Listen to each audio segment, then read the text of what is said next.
So a basketball rim having a net on it is a luxury. You don't need a net in order to play, in order to shoot.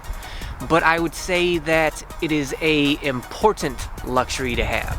Because a net on a rim serves two important purposes, which is, number one, it's just an indicator of whether or not the ball actually goes through the rim or not and makes a basket.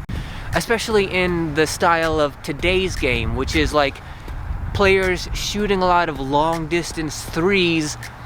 I would assume it's easy to sort of lose the ball under those kind of conditions and make the mistake of whether or not the ball actually goes through the hoop or not to make a basket. I'm sure it's been mistaken both ways of whether or not the ball's gone through or not. Maybe it's gone through and not been counted, or it's not gone through and then it's been counted. Either way, I'm sure that mistake is made a lot on basketball rims with no net. So having a net is just helpful when it comes to indicating whether or not a shot actually goes in or not. But number two, and I think kind of overlooked and underrated, is the idea that having the net on the basket is also very satisfying. It adds a level of satisfaction to the game, to making a basket. To me, one of the best feelings in the world, especially specifically to basketball, is when you take a jumper and you can just feel it. You feel that it's perfect. You can feel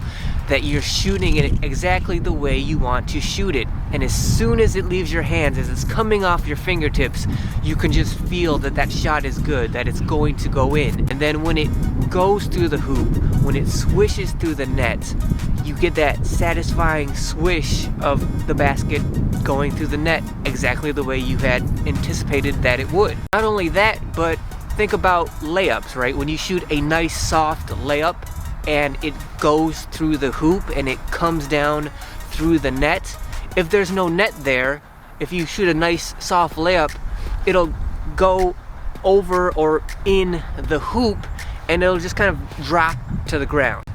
But if there's a net on there, when the ball falls through the hoop, the net kind of cradles and holds the ball for a second and slows down the speed and the gravity of the ball so that it kind of just hangs there for a second.